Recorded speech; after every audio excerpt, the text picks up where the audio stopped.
Hello, Blue Justin here. Still Justin, still not Blue, and it's time for this week's weekly haul. And I've got a nice view here, and I said I was going to be slowing down and not getting so much. That sort of didn't quite go as I'd planned.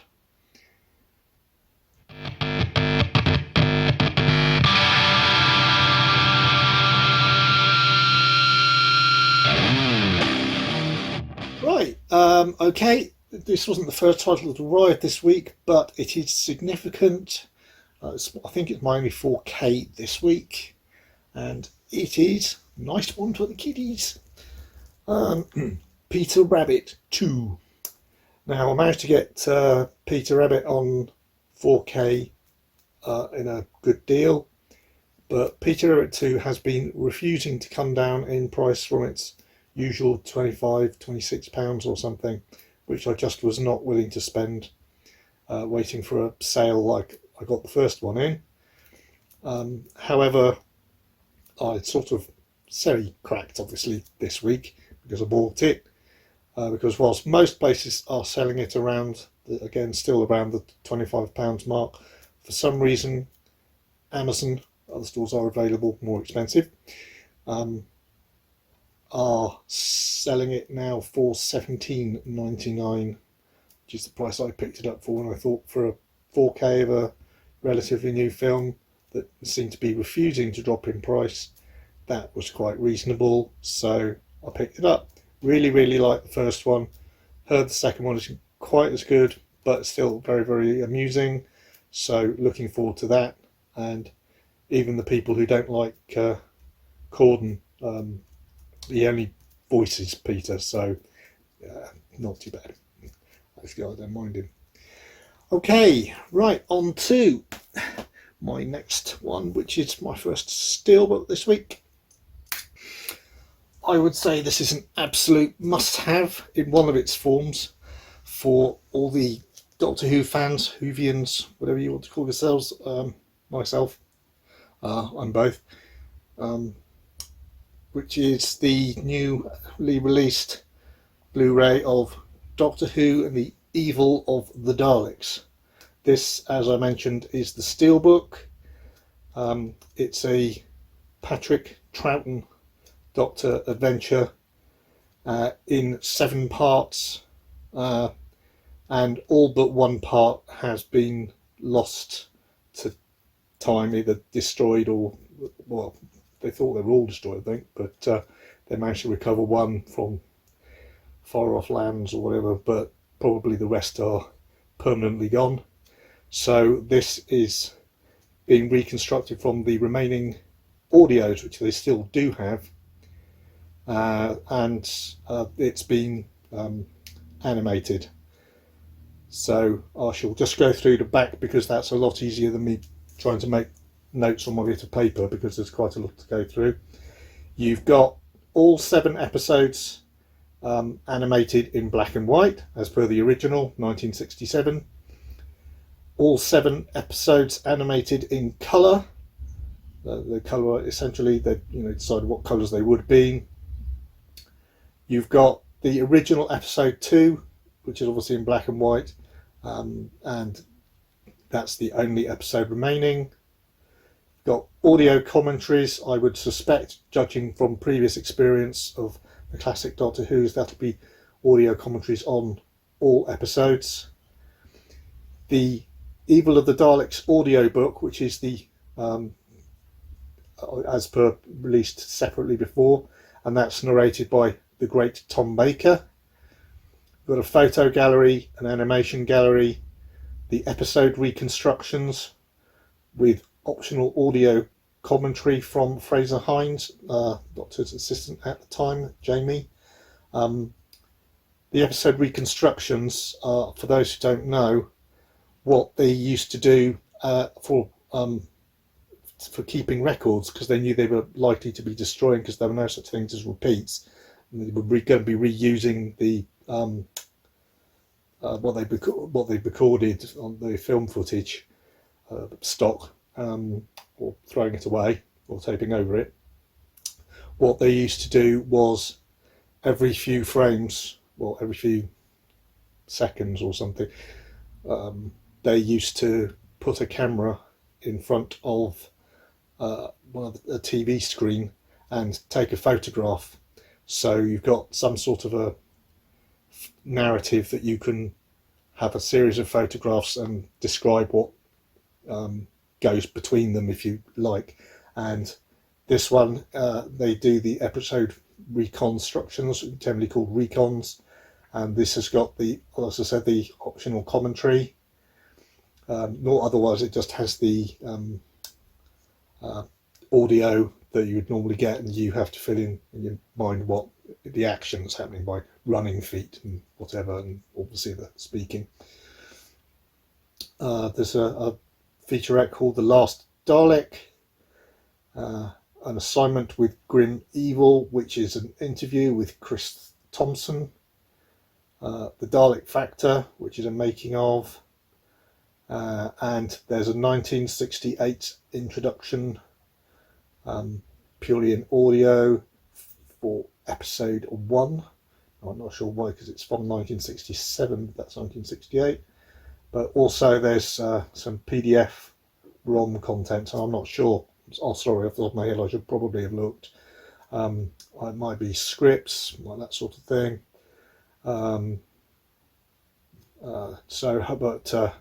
I think my only concern would be you'd probably need a Blu-ray drive for your computer, which not everybody has, to be able to read the PDFs. Well, most people have either an external or an internal DVD drive of some type, but Blu-ray drives are a lot less common because they need actual specialist software just to run on computers, as far as I'm aware, most of the time. Right, and that is PG rated. It's got 3 Blu-rays in there. It's got audio navigation, as do almost all, I think almost all, probably all the classic Doctor Who's. Not just audio and subtitles for hard of hearing, but there's audio navigation for partially sighted people. The soundtrack is in English DTS HD master audio. I don't know whether that be the original one or whether it's been updated to a surround sound.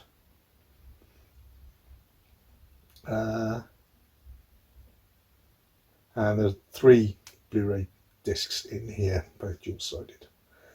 So that's that. What else do we have? Film-wise, Network have released a 1980s film I remember seeing at cinema and really enjoying, called Defense of the Realm. That is, it's a kind of, I think it's a 1980s film, mid-1980s, a conspiracy thriller where reporters have uncovered some government secrets that the government doesn't want them to reveal. You know, that's the days when reporters didn't just take pictures of royals and that was the main news story. That was the idea. They actually did investigative reporting. I know it's a bit of an odd concept nowadays. Being it's a network release, I think it is, yes, that's right. It's got some, they've made some effort. So we've got a brand new interview with the producer and the production designer and the composer and the boom operator. There's a theatrical trailer. There's an on-location featurette, an image gallery, and a limited edition booklet inside here. So yeah, really looking forward to re-watching that one after all these years. Another film I picked up. That's right, I picked up Footloose. I think I realised I didn't have it when I heard the theme song on one of the Strictly Come Dancing programs, whether that's the main one itself or one of the just intro type things. It just reminded me that I didn't have a copy of this, and I really enjoyed the film, so I had a quick look online, and it was available for about £7 for this deluxe edition, which has got Kevin Bacon. It looks like an interview because it's Kevin Bacon all about the film in high definition. An interview with Sarah Jessica Parker, remembering Willard, Kevin Bacon screen tests, his costume montage, and an archival commentary and some other features archival. So yeah, we're looking forward to rewatching that one. All good fun, nice little movie. This one is an upgrade, and this one's a little bit different. This one is called Gwendoline. Now, yeah, as you see, 18 rated, like a very bit different. Though surprisingly enough, Footloose is 15 rated. I'm not quite sure exactly how they get up to 15. Like I said, this is an upgrade for me from the DVD. Really rather nice slip cover. I'm going to take the plastic off in a moment for you to show you what's inside, because I think the actual cover of the on the case itself is different than the slip, so you might want to see that. It's typical of its type tale of father goes missing in the deep dark jungles, chasing an exotic, or looking for an exotic butterfly. Daughter and attractive assistant go searching, probably get captured by jungle tribes, etc. type thing. Lots of bare flesh and leather costumes, apparently. And the main actress in this is Tawny Kitten, who you may or may not remember from one of my favourite bands, Whitesnake's 1980s series of videos, where, yes, the girl with the red hair who used to wear very little in the videos, became Dave Coverdale, the lead singer of Whitesnake's, wife for a while afterwards, before rather acrimonious, as far as I'm aware, divorce. Yeah, she's the star in this one, wearing leather this time. So I'll see if I can get that one open. And this one is one of the limited edition. I don't think it's very that it might be limited, but I don't think it's hard to get because it's been out a while. And 2000, it's limited to 2000 with the art cards inside. So here we go. Yep, I think we can just about get away with that one on YouTube. Yeah, different artwork on the main cover. Better double check the inside in case it's got.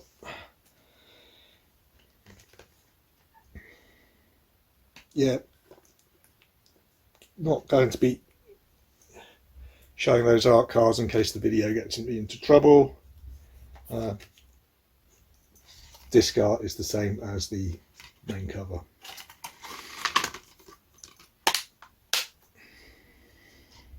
Oh, put those art cards away.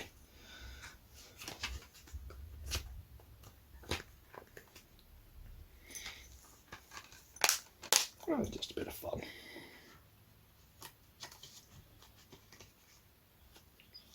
Just trying to get the slip case back on. It never works. I'll do it in a minute because I've got a few seconds now, because the next one is another steelbook that I got this week, and I think you're going to like it. And that steelbook is Star Trek Discovery Season 3 on the Blu-ray steelbook. Now, you might notice from the lack of age rating stickers, this is the US release. I'm confident it will be either very close or totally identical to the UK release. I know the image is the same. The US release has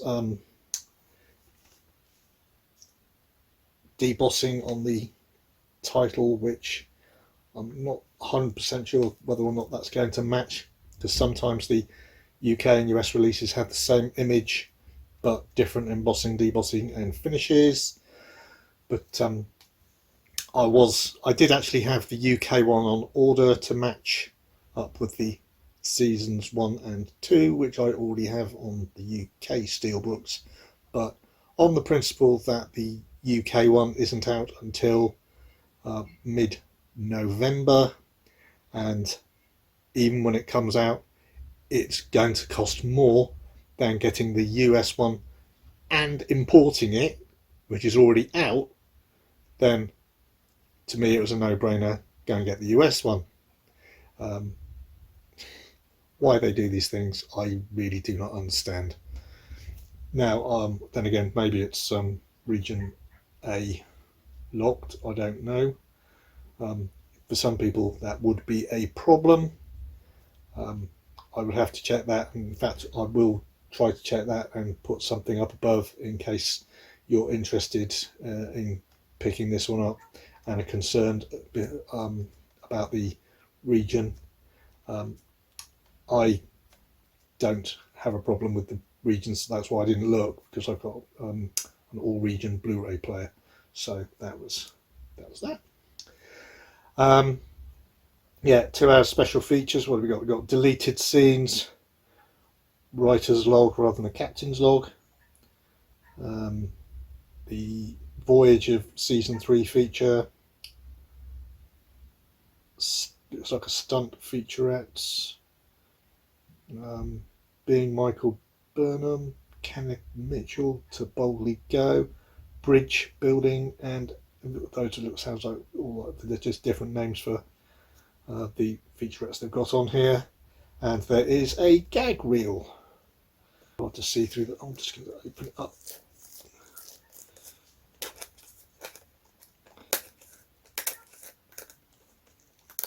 Because it makes it a lot easier to read without the cellophane on, because it doesn't reflect so much.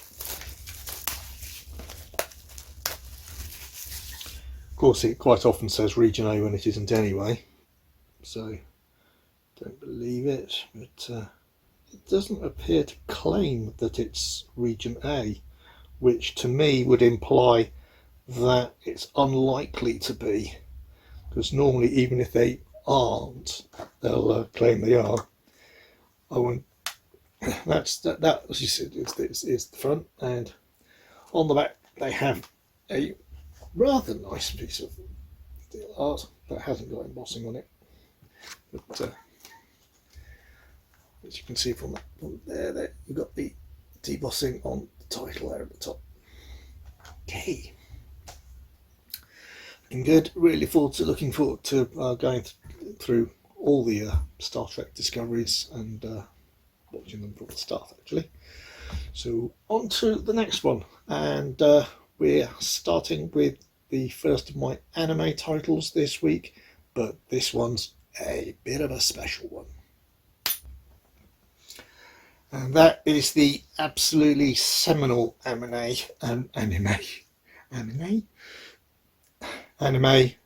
which came from the similarly seminal manga, I believe, which is Ghost in the Shell. This is a brand new release. It's a story has been told many different times in many different ways and formats, and that's I mean, there is a Blu-ray TV, Blu-ray this is the Blu-ray original, I believe, Blu-ray film, mid 1980s, 1985, I think. Haven't got it written down, of course. And it's I know that it's been remade in anime format at least once, and obviously there's the version, there was a live action version with I think it's Scarlett Johansson, wasn't it? If it isn't, I shall correct myself. Just up there, and I'm going to look like a fool. But yeah, there's a live action version put out just a few years ago, which didn't get the greatest amount of acclaim, but this original one certainly does. And this is this week's brand new 4K steelbook set release with lots and lots of goodies in there. I shall be doing a separate unboxing for this one because, like I said, there's a few goodies in there, and I believe the steelbook has again, it's got nice artwork on it, and I believe the steelbook art is different from the regular 4K art, which I can't remember whether that's the same as that one or not, whether we've got 3 different pieces of art. So please keep an eye out for that one. That's coming soon ish. Yeah, so that is the absolutely incredibly good if you like your anime at all Ghost in the Shell.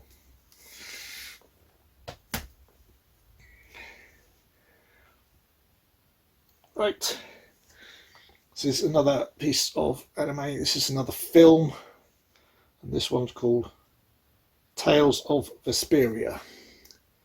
It's a double pack with the DVD, which is a bit of a shame because it's probably meant to pay more for it, but they don't do it separately. This appears to be what I would call a buddy nights movie, in the sense of, as is the case with your buddy cop movie, one's sticks to the rules, plays by the rules, this, that and the other, and one's wild and has fun, but they have to team up to save the day, sort of thing. Their magical substance known as air powers their weapons and protects humanity from the monsters of the forest, but something strange and the air is changing, causing the wilderness to waste away and stirring the woodland beasts to attack with greater frequency. So the two of them have to join forces, put aside their differences, and uncover the truth behind the transforming air. Some will not survive the thrilling journey, some will be betrayed. It sounds like a pretty good piece of action. It's not particularly cheap. It's about 1 3/4 hours long as that film. Next up, we have something that finishes off the collection finishes off so far the collection that I've been making, that you'll have seen in previous episodes of my hauls if you've been watching. I hope you have, and that is Ruby, red, white, blue, yellow. Yeah, let's just put those down for a moment now then. Which one's which?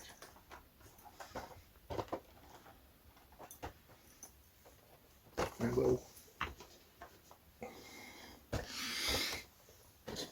leave the title character up there for us and on my shirt. Right, yeah, this is volume 7. The UK is, I believe, like I said, up to volume 5, which I've bought, and last week I showed you volume 6, which I had to import from the US. This is volume 7, which I also had to import. You got the special pop show because everyone was waiting for volume 8, but it isn't out anywhere in the world yet, as far as I'm aware. So this is the latest you can possibly get. This is as up to date as you can be, and yep, came slipped. Good. So yeah, Ruby, Vice, Blake, and Yang are still doing their thing in the world of anime. Apparently, brilliant series. So recommended to me very much by a good friend who binge watched the second he started watching series 1. So yeah, Ruby, volume 7.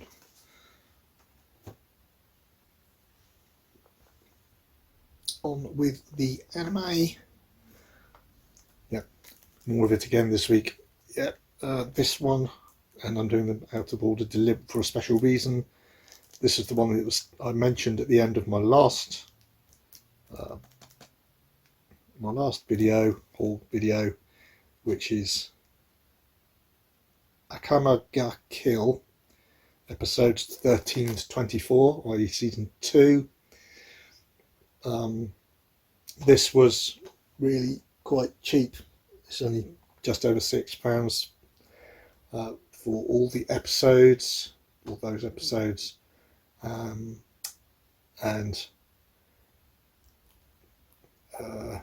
my theory was that was because you couldn't get season 1, i.e. episodes 1 to 12, very easily anymore in this country, so they could drop the price on season 2 in the hope that you pay extra for season 1 to catch up. Yeah, collection 2.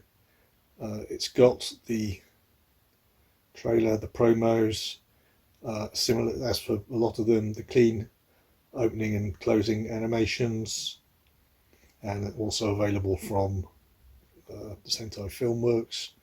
So trailers for other anime, which you'll probably end up seeing as long as it's nice and reasonably priced. I'm probably backing off now on a lot of the anime that I'm buying. I think I'm pretty much up to date on what I can get that's been reduced in price.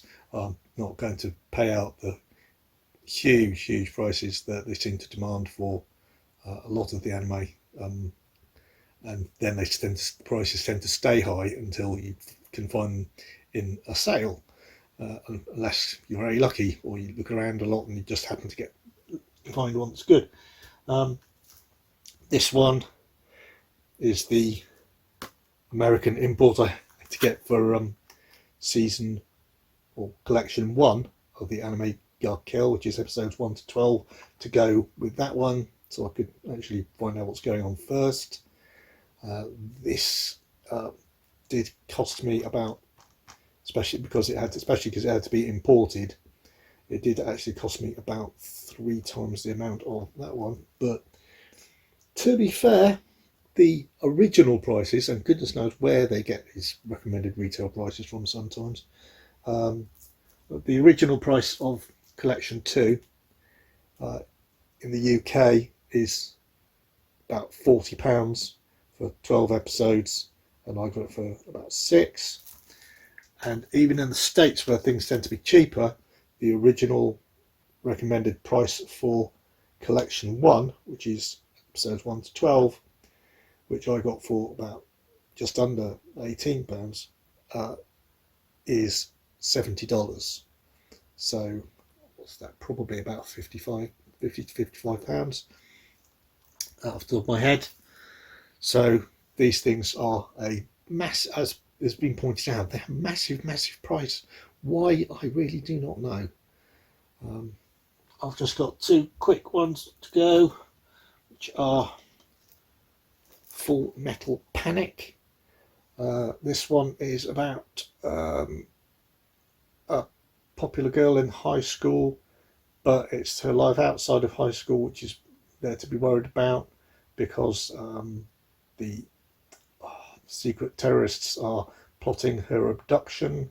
So in goes the hotshot agent from the secret anti-terrorist organisation to infiltrate the high school, who of course who might be able to be a super agent and whatnot, but trying to cope with the war zone that is Japanese high school is a little bit more of a shock.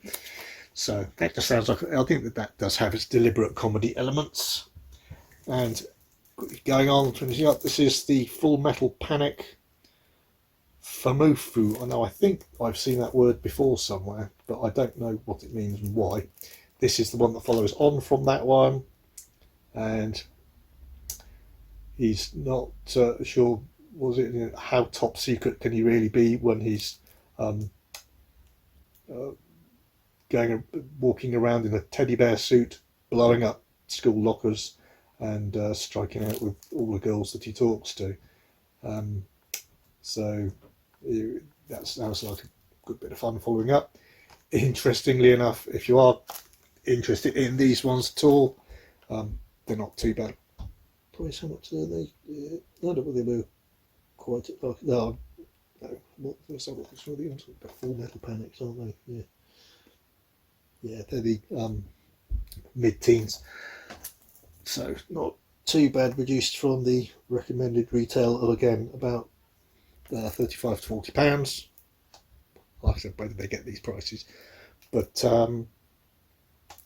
there is a Full Metal Panic 2, and that's Full Metal Panic, that's Full Metal Frou-Frou, and that's the order. Full Metal Panic is followed by Full Metal Panic Famufu, and Full Metal Panic 2 actually comes after that one. That really did rather confuse me when I was doing my purchasing. So yeah, and that is my complete haul. I hope you enjoyed seeing it. I think it's a bit of fun. I shall be back with the unboxing soon of Ghost in the Shell 4K Steelbook, and in the meantime, I hope you liked the video, and if you did, please can you hit the like button. Any questions or comments, comment down below. Liking really does help the channel. If you're interested in seeing more of my stuff, can you please subscribe if you haven't already, and obviously hit the notification bell, especially if you want to find out when the video for the unboxing of the Ghost in the Shell goes up, which should be hopefully quite soon. And in the meantime, please keep on enjoying all the TV, all the movies, and trying to get to the cinema. The one's good, by the way.